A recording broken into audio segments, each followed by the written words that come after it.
Good evening dear student. आज हम लोग मैग्नेटिज्म में जो आप लोग को पढ़ा रहे थे, मैग्नेटिज्म एंड मैटर, उसके जितना भी पढ़ाया गया कॉन्सेप्ट है उससे थोड़ा सा आगे का चर्चा हम करने जा रहे हैं।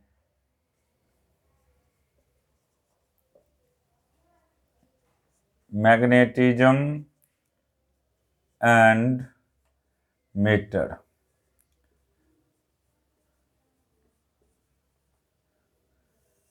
ये आपका लेक्चर 6 होगा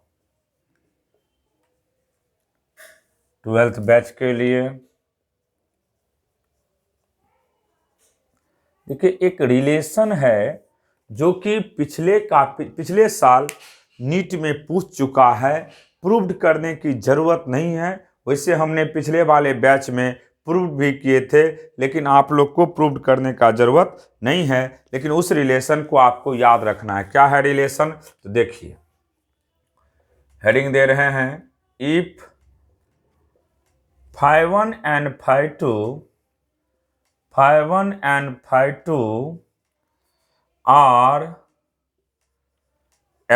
are the apparent dip in two vertical planes at right angle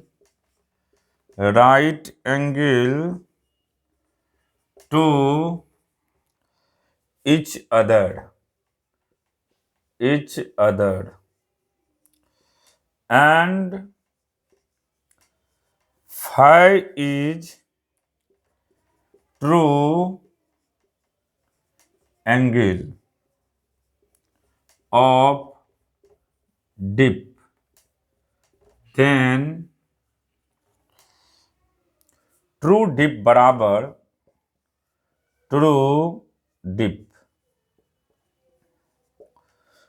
देखिए, इसमें रिलेशन याद रखिएगा, कॉट स्क्वायर फाई बराबर होता है cot square φ1 plus cot square φ2। इसका मतलब ये हुआ कि कॉट के स्क्वायर के साथ जो भी दो एपरेंट डेप्थ है, जो भी दो एपरेंट डिप है, और ट्रू डिप में यही रिलेशन आपको हमेशा याद रखना होगा कि हम लोग जो बात करते हैं एपरेंट डेप्थ φ1 और φ2 है, और ट्रू डिप जो है φ है, तो कॉट स्क्वायर φ का वैल्यू किसके बराबर होता है बाबू? Cot square φ1 plus cot square φ2। इसको आप लोग ड्राइव भी कर सकते हैं, लेकिन मत करिएगा, क्योंकि डेरिवेशन कभी भी नहीं पूछे जाते हैं। अब देखिए, इसके आगे हम नेक्स्ट कॉन्सेप्ट की बात करेंगे, मैग्नेटिक इंटेंसिटी, जिसको IH के नाम से जानते हैं। देखिए, हेडिंग लिख रहे हैं इधर, magnetic intensity. Magnetic intensity,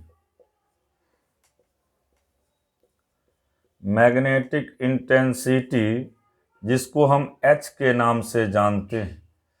simple याद रखिएगा, जैसे आप लोग जब इलेक्ट्रोस्टैटिक्स पढ़ रहे थे तो वहां पे हमने इलेक्ट्रिक फील्ड इंटेंसिटी की बात किए थे। अगर कोई चार्ज होते हैं और उसके सराउंडिंग में एक फील्ड डेवलप होते हैं, उसी फील्ड को हम इलेक्ट्रिक फील्ड कहते थे। उसी तरीका से इसमें भी है, when a magnetic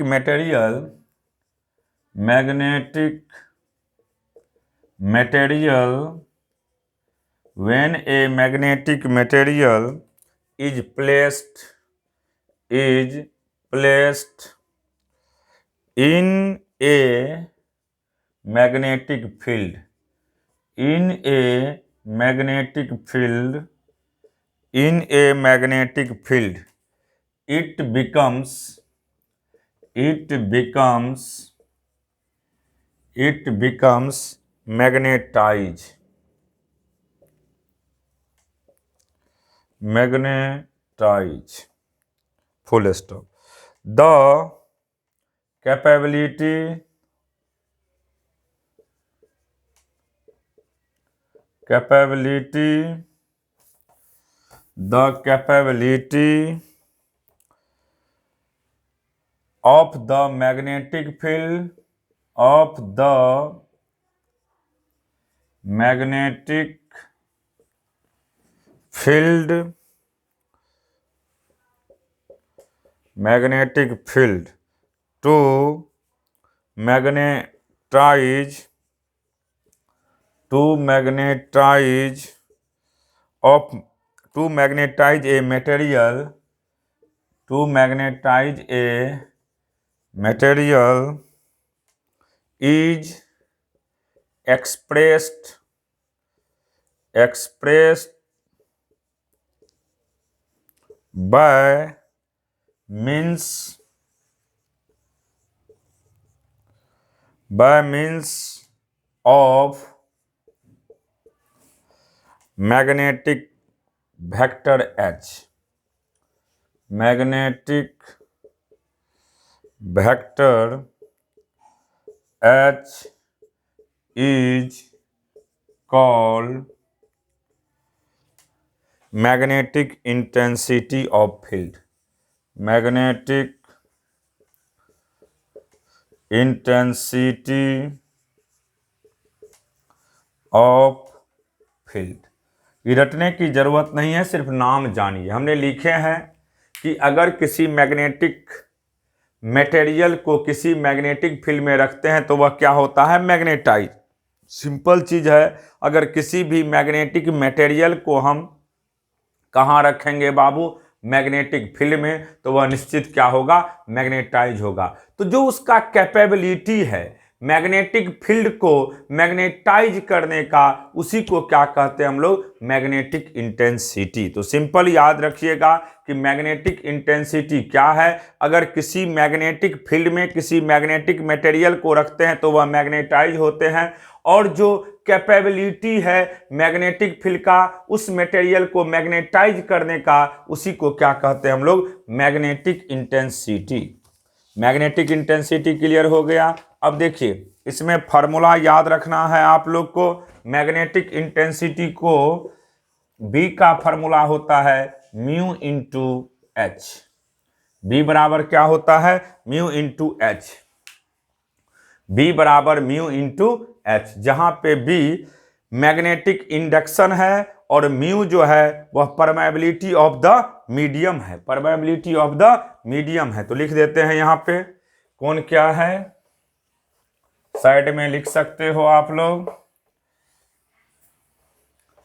देखिए यहां पे अगर बी की बात किया जाए, वेयर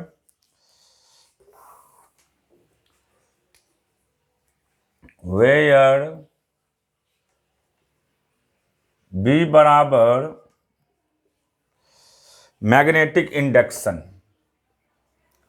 मैग्नेटिक इंडक्शन और म्यू को कहते हैं हम लोग permeability,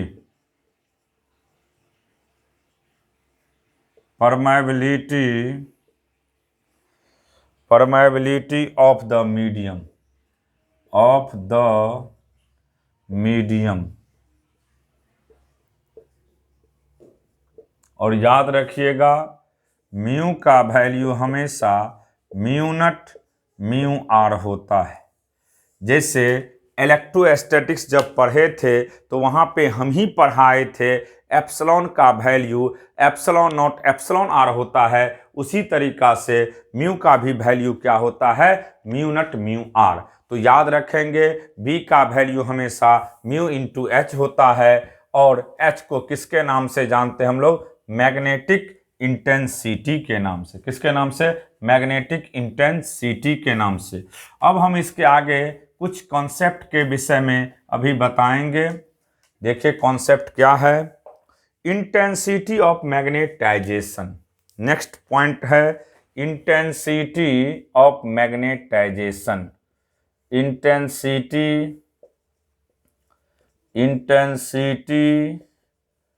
of magnetization. Intensity of magnetization को हम आई के नाम से जानते हैं। किसके नाम से? आई के नाम से। बहुत इंपॉर्टेंट है इंटेंसिटी ऑफ मैग्नेटाइजेशन। तो ये सिंपल याद रखिएगा कि इंटेंसिटी ऑफ मैग्नेटाइजेशन दो चीज का रेशियो होता है। पहला है मैग्नेटिक डायपोल मूवमेंट और दूसरा है वॉल्यूम। मैग्नेटिक डायपोल मूवमेंट और वॉल्यूम के रेशियो को किसके नाम से जानते हैं हम लोग? Intensity of magnetisation. कोई पूछेगा आपसे कि इंटेंसिटी ऑफ मैग्नेटाइजेशन क्या होता है, तो आप सिंपल याद रखिएगा कि ये दो चीज का रेशियो होता है। पहला है मैग्नेटिक डायपोल मूवमेंट और दूसरा है वॉल्यूम। तो लिख लेंगे बाबू definition. It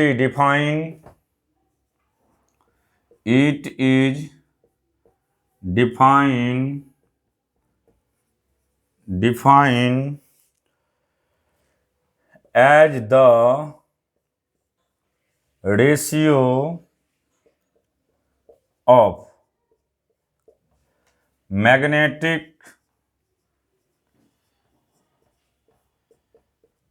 dipole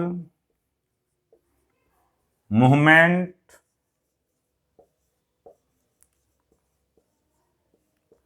to the volume।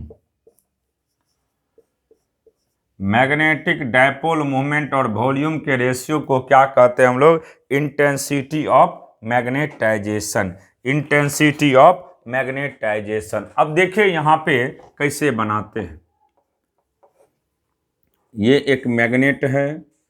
Magnet में दो पोल होते हैं। यहां पे ये साउथ पोल, ये नॉर्थ पोल। ये -m, ये +m। नॉर्थ को हम लोग +m कहते हैं और साउथ पोल को क्या कहते हैं हम लोग? -m। अब बीच का सेपरेशन 2l लेते हैं। बीच का सेपरेशन क्या लेते हैं बाबू? 2l। और मैग्नेटिक डायपोल मूवमेंट का डायरेक्शन होता है हमेशा -m से +m। -m से +m। तो देखिए इंटेंसिटी की बात करेंगे, इंटेंसिटी ऑफ मैग्नेटाइजेशन, तो इसका फार्मूला होता है m/वॉल्यूम। Magnetic dipole movement by volume. और इसका फार्मूला होता है पोल स्ट्रेंथ इंटू बीच का सेपरेशन। पोल स्ट्रेंथ इंटू बीच का सेपरेशन। मैग्नेटिक डायपोल मूवमेंट का सिंपल फार्मूला होता है पोल स्ट्रेंथ इंटू बीच का सेपरेशन। वॉल्यूम होता है area into length. Area into length, तो एरिया तो ए लेंगे, एरिया इंटू लेंथ, और लेंथ दोनों के बीच का 2l है, तो यहां से इसको लिखेंगे m into 2l by area a into length 2l। 2l से 2l कट गया तो m/a। अब देखिए तो आपको अभी हमने दो चीज पढ़ाए हैं। मैग्नेटिक इंटेंसिटी, उसको H के नाम से जानते हैं। मैग्नेटिक इंटेंसिटी को H के नाम से और इंटेंसिटी ऑफ मैग्नेटाइजेशन को I के नाम से। अब देखिए दोनों का यूनिट सेम होते हैं।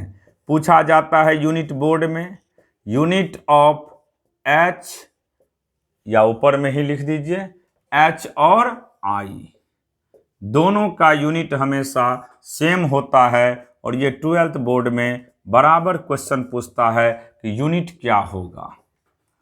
यूनिट ऑफ H और I, यूनिट ऑफ H और I, यूनिट ऑफ H और I की बात कर रहे हैं।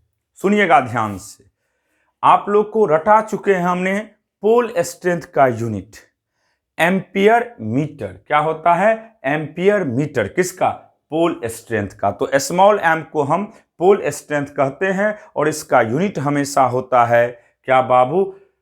Ampere metre. तो देखिए इसका यूनिट होगा एम्पियर मीटर बाय एरिया का क्या होगा? Metre square. Metre square. 1 metre से 1 मीटर कट गया तो इसका यूनिट होगा ampere per metre. Ampere per metre. तो कोई पूछेगा आपसे कि बताइए इंटेंसिटी ऑफ मैग्नेटाइजेशन या मैग्नेटिक इंटेंसिटी का क्या यूनिट होता है? तो आप सिंपल याद रखिएगा, इंटेंसिटी ऑफ मैग्नेटाइजेशन हो या मैग्नेटिक इंटेंसिटी हो, दोनों का यूनिट सेम होते हैं। और क्या होता है बाबू? Ampere per metre. Ampere per metre. Ampere per metre. Ampere per metre. ये क्लियर हो गया। ये दोनों का यूनिट हमने अभी चर्चा किए यूनिट के विषय में। अब इसके बाद देखिए नेक्स्ट कॉन्सेप्ट की बात कर रहे हैं हम लोग। नेक्स्ट कॉन्सेप्ट क्या है? ध्यान से समझना होगा आप लोग को। Magnetic susceptibility. Magnetic susceptibility. Magnetic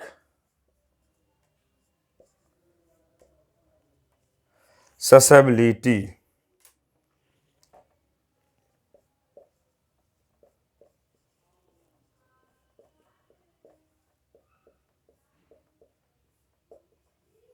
इसको चाय के नाम से जानते हैं। किसके नाम से? चाय के नाम से। मैग्नेटिक ससेबिलिटी को किसके नाम से? चाय के नाम से। सिंपल याद रखिएगा, इसको चाय पढ़ा जाता है। ये दो चीज का रेशियो होता है, intensity of magnetisation by magnetic intensity के रेशियो को क्या कहते हैं हम लोग? Magnetic susceptibility. मैग्नेटिक ससेबिलिटी याद रखिएगा, ये दो चीज का रेशियो है, intensity of magnetization. Intensity of magnetisation by magnetic intensity. तो लिखिएगा definition. It is defined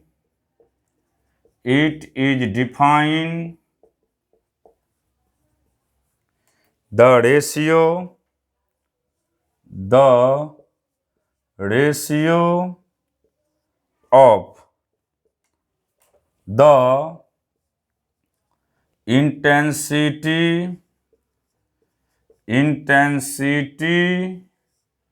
of magnetization, intensity of magnetisation, जिसको I कहते हैं, टू द मैग्नेटिक इंटेंसिटी।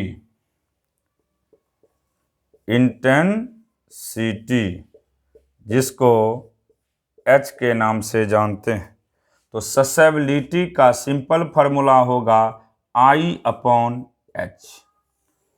तो याद रखिएगा कि मैग्नेटिक ससेबिलिटी भी दो चीज का रेशियो होता है, इंटेंसिटी ऑफ मैग्नेटाइजेशन और मैग्नेटिक इंटेंसिटी।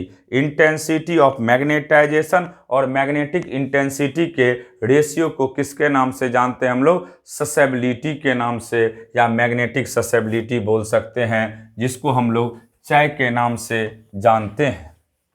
अब देखिए इसके आगे का कॉन्सेप्ट की बात करते हैं हम लोग। तो देखिए magnetic permeability. Magnetic permeability, magnetic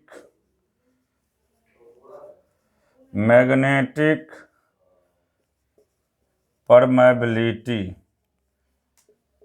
magnetic permeability जिसको म्यू के नाम से जानते हैं। देखिए म्यू का वैल्यू होता है बाबू, ये भी दो चीज का रेशियो है, magnetic induction by magnetic intensity. ये भी दो चीज का रेशियो होता है, मैग्नेटिक इंडक्शन, जिसको बी कहते हैं, magnetic induction by magnetic intensity. Magnetic induction by magnetic intensity के रेशियो को हम लोग क्या कहते हैं, मैग्नेटिक परमेबिलिटी, मैग्नेटिक परमेबिलिटी। अब देखिए यहां से नेक्स्ट हेडिंग है relation between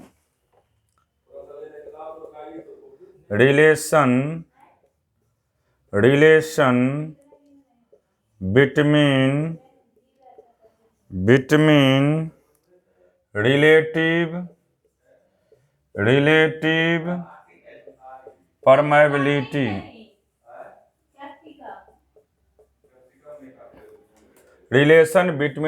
permeability mu R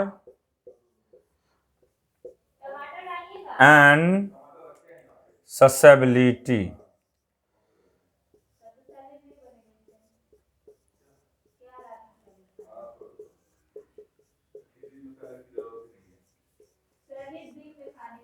mu R का वैल्यू होता है हमेशा 1 प्लस ससेबिलिटी। रिलेटिव परमेबिलिटी का सिंपल वैल्यू याद रखिएगा 1 प्लस ससेबिलिटी। रिलेटिव परमेबिलिटी का सिंपल वैल्यू होता है 1 प्लस ससेबिलिटी। तो आपको ये बहुत इंपॉर्टेंट फार्मूला है, बोर्ड में पूछा जाता है। कभी ससेबिलिटी पूछ देगा तो म्यू आर -1 होगा, या म्यू आर का वैल्यू पूछेगा तो 1 plus susceptibility, 1 plus susceptibility, mu R का value 1 plus susceptibility, mu R का वैल्यू 1 प्लस ससेबिलिटी। देखिए हम पहले से बोलते आए हैं, अभी क्लास चल रहा है और बच्चे भी ठीक ठाक पहुंच चुके हैं। 12th वाले आप लोग से भी रिक्वेस्ट करते हैं, जो आ सकते हैं आ जाइए, क्योंकि हो सकता है संडे को लंबा क्लास ले। जो बोले हुए हैं आप लोग को वो हम करेंगे। और फाउंडेशन बैच और टारगेट बैच दोनों स्टार्ट हो चुका है। जो भी बच्चे इंटरेस्टेड है पढ़ने के लिए वे सभी ऑफिस में आकर के संपर्क कर सकते हैं। अब देखिए इसके आगे का हम चर्चा करने जा रहे हैं, classification of magnetic material. Classification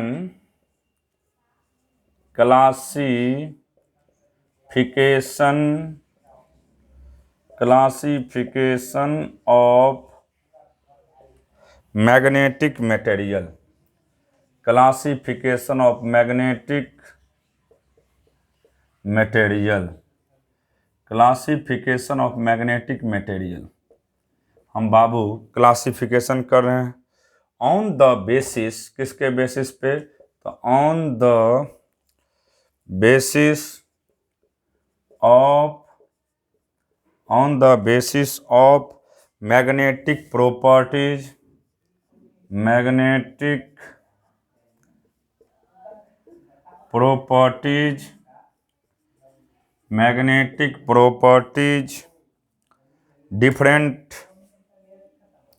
different material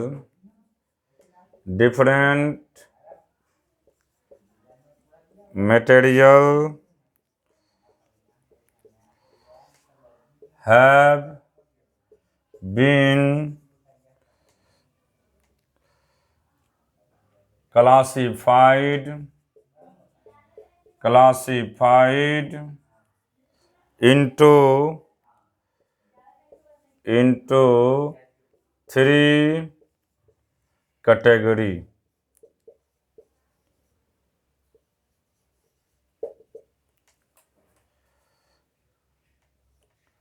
अब देखिए हमने लिखे हैं यहाँ पे, हम लोग मटेरियल को, जो मैग्नेटिक मटेरियल को जो क्लासिफाई किए हैं वह मैग्नेटिक प्रॉपर्टीज के बेसिस पे 3 टाइप्स से। कितने टाइप से बाबू? 3।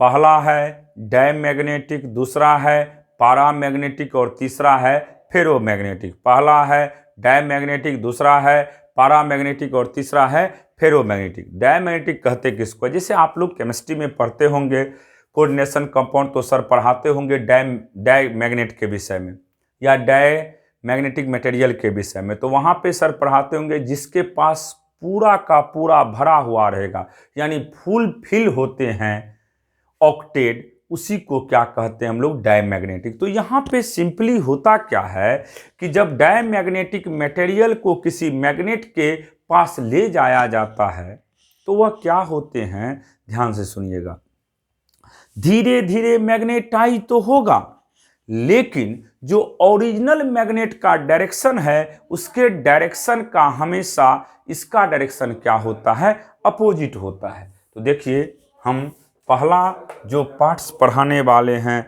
वह क्या है बाबू, डायमैग्नेटिक। तो देखिए डायमैग्नेट की बात कर रहे हैं। सबसे पहले फर्स्ट में देखिए diamagnetic, diamagnetic,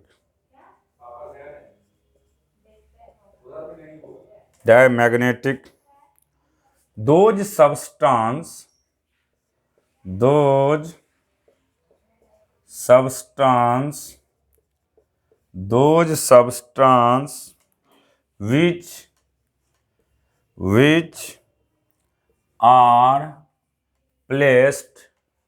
which are placed in any magnetic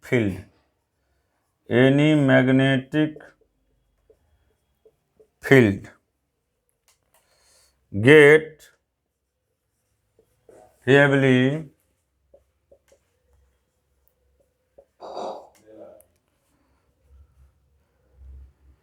magnetized,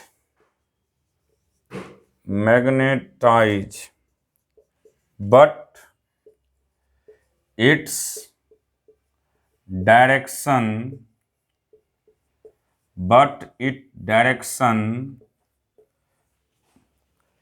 is always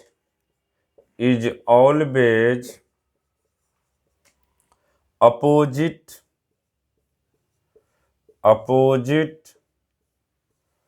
to the direction of original magnetic field. इसका डायरेक्शन हमेशा ओरिजिनल मैग्नेटिक फील्ड के डायरेक्शन का क्या होगा, अपोजिट। ये जो है बाबू diamagnetic, it always independent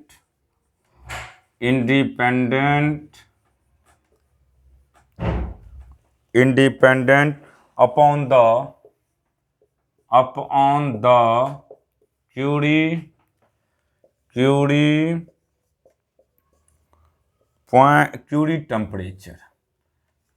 temperature. तो सिंपल याद रखिएगा कि अगर किसी भी डायमैग्नेटिक सब्सटेंस को किसी मैग्नेटिक फील्ड में रखा जाए, अगर किसी भी डायमैग्नेटिक सब्सटेंस को किसी मैग्नेटिक फील्ड में रखा जाए तो वह धीरे धीरे मैग्नेटाइज तो होगा, लेकिन इसका डायरेक्शन ओरिजिनल मैग्नेट के डायरेक्शन का क्या होगा, अपोजिट। और इसमें जो क्यूरी टेम्परेचर होते हैं वह इंडिपेंडेंट होते हैं, या क्यूरी टेम्परेचर इंडिपेंडेंट होते हैं। हमेशा याद रखिएगा किससे, इसके ससेबिलिटी से। किससे, इसके ससेबिलिटी से, बाद में बताएंगे भी। अभी फिलहाल याद रखिएगा कि डायमैग्नेटिक मटेरियल को अगर किसी मैग्नेटिक फील्ड में रखते हैं तो धीरे धीरे वह क्या हो जाता है, मैग्नेटाइज हो जाता है। अब हम बात करते हैं पैरामैग्नेटिक का। देखिए दूसरा है paramagnetic. those substance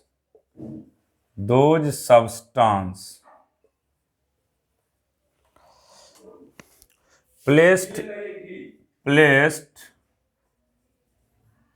in any magnetic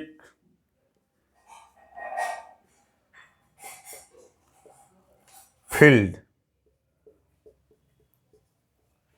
get feebly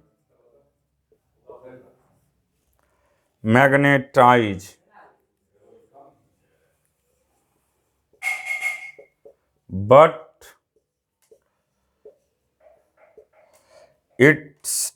but direction E या R in the same direction of magnetic field। याद यही रखिएगा कि अगर पारामैग्नेटिक सब्सटेंस को किसी मैग्नेटिक फील्ड में रखा जाए तो वह धीरे धीरे क्या हो जाएगा, मैग्नेटाइज। लेकिन इसका डायरेक्शन हमेशा ओरिजिनल मैग्नेट के डायरेक्शन में होगा। इसका डायरेक्शन हमेशा किधर होगा, ओरिजिनल मैग्नेट के डायरेक्शन में होगा। तो ये था आपका डिफिनेशन पारा और डायका। अब तीसरा है फेरोमैग्नेटिक। तीसरा क्या है बाबू, फेरोमैग्नेटिक।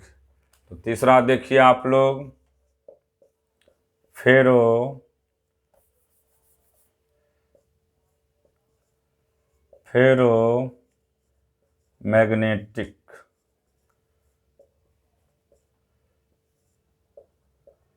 देखिए बाबू, those substance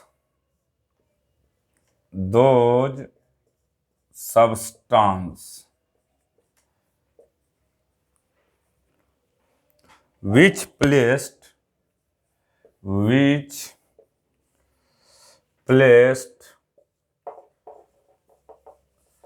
in any magnetic field get strongly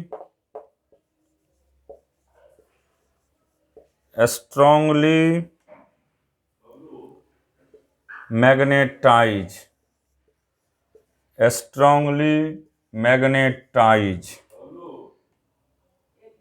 in the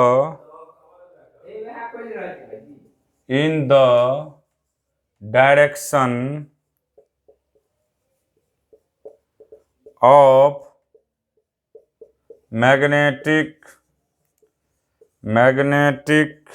field, in the direction of magnetic field।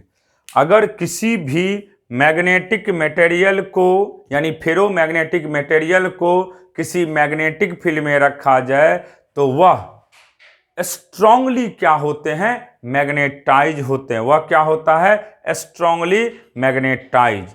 अगर किसी भी फेरोमैग्नेटिक सब्सटेंस को किसी मैग्नेटिक फील्ड में रखते हैं तो वह निश्चित क्या होता है, स्ट्रांगली मैग्नेटाइज होते हैं। अभी हमने इसी का चर्चा किए हैं।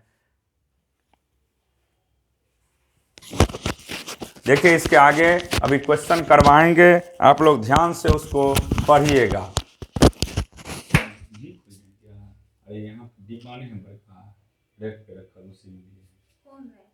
नीचे वाला रैक नहीं है जहाँ पे 4 गो 5 गुने है, उसमें नीचे में सामान के साथ एक रख लिया, पॉलिथीन में गिरे डिब्बे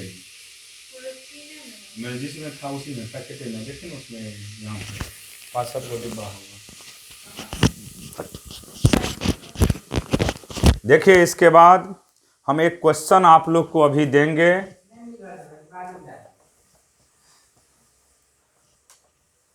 देखिए क्वेश्चन क्या है, ये आईआईटी में पूछा हुआ क्वेश्चन है 2006 में।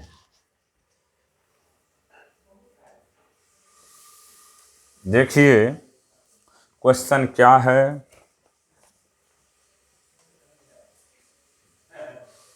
Needles N1 N2 and N3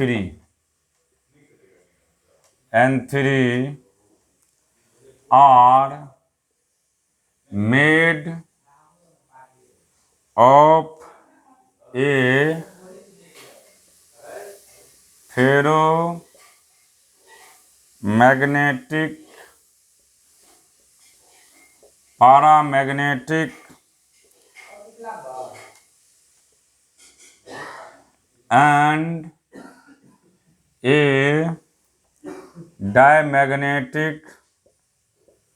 magnetic substance respectively.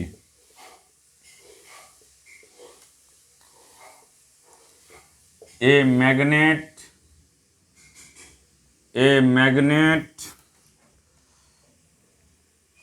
when brought close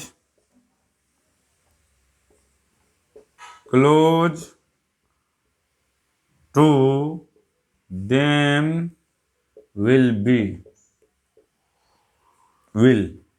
पहला ऑप्शन दिया हुआ है बाबू, अट्रैक्ट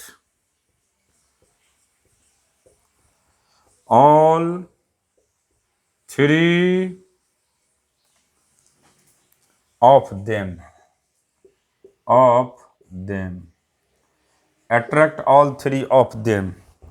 बी में attract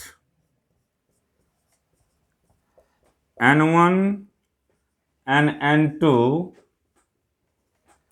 strongly,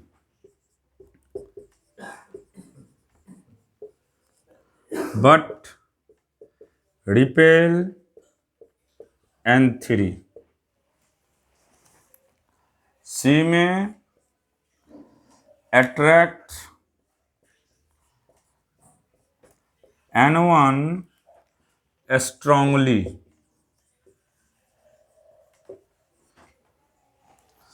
N2 weakly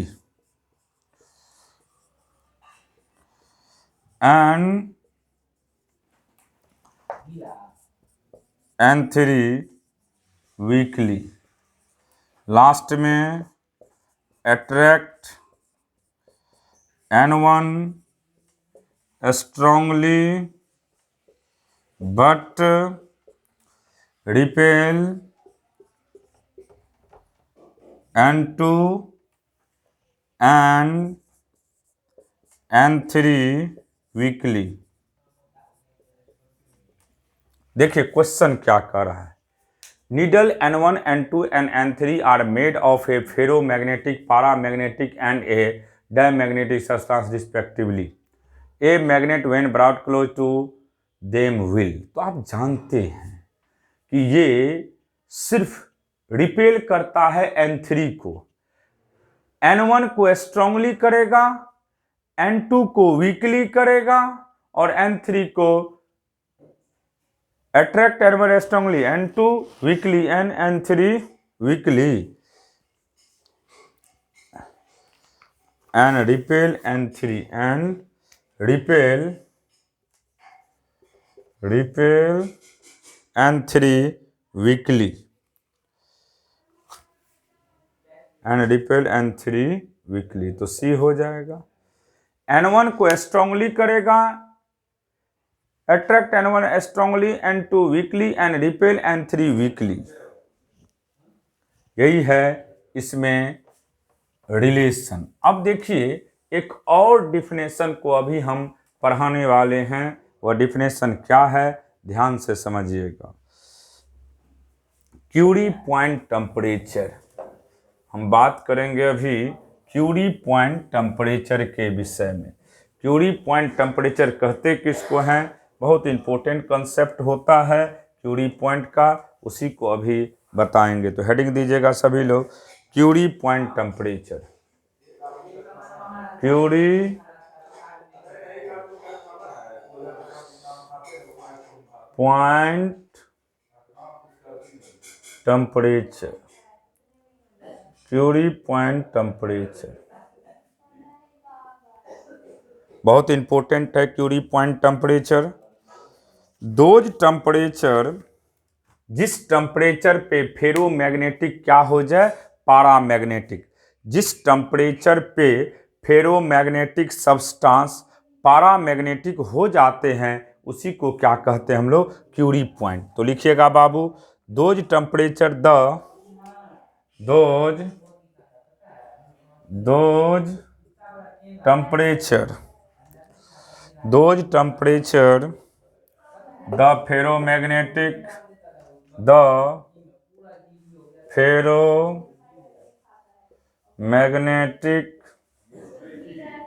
the ferromagnetic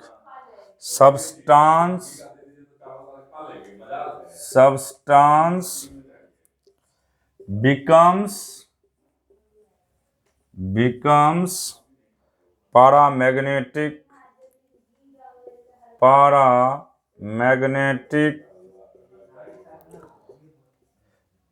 is known as Curie point temperature.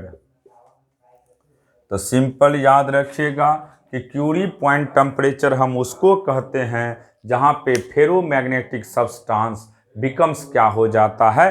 Paramagnetic. जिस टेम्परेचर पे फेरोमैग्नेटिक सब्सटेंस पैरामैग्नेटिक हो जाएगा उसको क्या कहते हैं हम लोग? Curie point temperature. ये बोर्ड में 12th में 2 मार्क्स में पूछे जाते हैं क्यूरी पॉइंट टेम्परेचर। तो सिंपल याद रखिएगा कि क्यूरी पॉइंट टेम्परेचर हम उसको कहते हैं जहां पे फेरोमैग्नेटिक सब्सटेंस क्या हो जाते हैं? पैरामैग्नेटिक। उसी टेम्परेचर को क्या कहते हैं हम लोग? Curie point temperature. क्या कहते हैं? Curie point temperature. अब इसके बाद हम लोग बात करते हैं next concept, types of ferromagnetic material. Types of ferromagnetic material. Types of ferromagnetic material कितने तरह के होते हैं? 2 टाइप्स। पहला है soft magnetic material,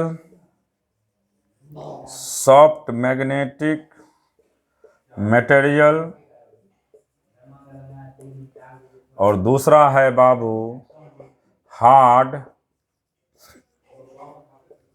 magnetic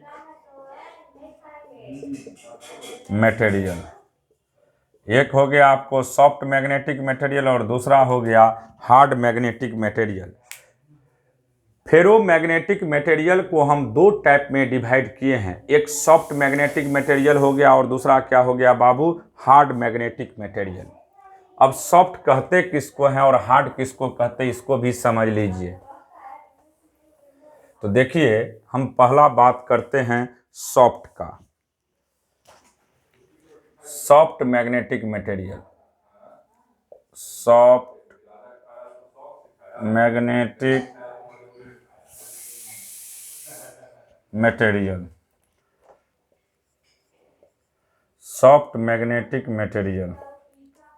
simple याद रखिएगा, सॉफ्ट जिसका रिटेंटिविटी, कोरिसिविटी लो रहेगा और हिस्टेरेसिस लॉस कम होगा, उसको क्या कहते हैं? सॉफ्ट। तो लिखेंगे those magnetic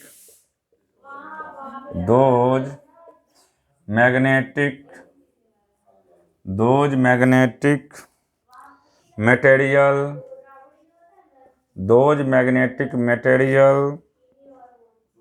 the low retentivity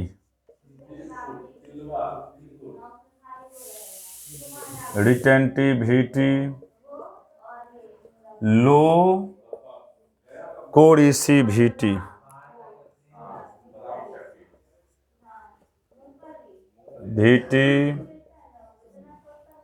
and a small hysteresis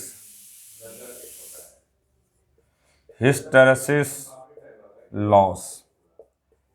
याद ये रखिएगा, इसका जो होता है सिंपल याद रखिएगा कि लो रिटेंटिविटी होते हैं और लो कोरिसिविटी होते हैं। सॉफ्ट मैग्नेट का लो रिटेंटिविटी, लो कोरिसिविटी और स्मॉल हिस्टेरेसिस। इसका यूज बहुत पूछता है बोर्ड में। It is use electromagnet. इसका सबसे पहले कहाँ यूज करते हैं बाबू?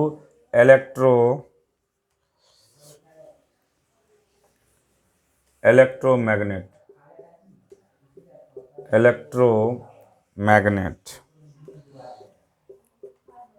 Core of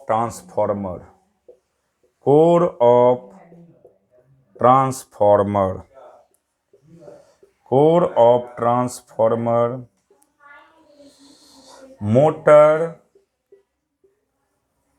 motor and generator. तो सिंपल याद रखिएगा कि सॉफ्ट मैग्नेटिक मटेरियल हम उसको कहते हैं जिसका लो रिटेंटिविटी, लो कोरिसिविटी और स्मॉल हिस्टेरेसिस लॉस हो। इसका यूज हम इलेक्ट्रोमैग्नेट में करते हैं। कहाँ पे? इलेक्ट्रोमैग्नेट में, कोर ऑफ ट्रांसफॉर्मर में, मोटर में एंड जनरेटर में। अब देखिए हार्ड मैग्नेट की बात करते हैं। सॉफ्ट के बाद क्या है बाबू? हार्ड। सॉफ्ट के बाद अब इसके बाद हम बात करते हैं हार्ड मैग्नेट का। देखिए हार्ड मैग्नेट किसको कहते हैं? दूसरा हो गया hard magnetic material. Hard magnetic material, those magnetic material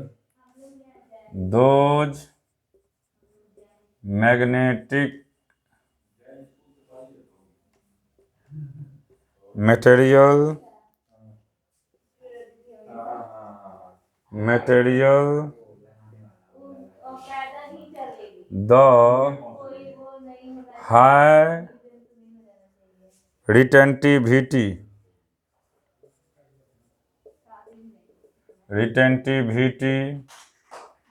high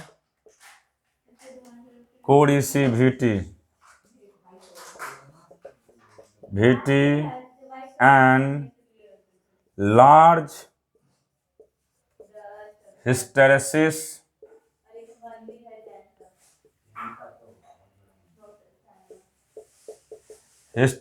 loss. ये हो गया हार्ड का। सिंपल याद रखिएगा, हार्ड हम उसको कहते हैं जिसका रिटेंटिविटी हाई रहते हैं, कोरिसिविटी हाई रहता है और लार्ज हिस्टेरेसिस लॉस होते हैं। अब इसका यूज कहाँ करते हैं? तो परमानेंट मैग्नेट में। It is use in making permanent magnet.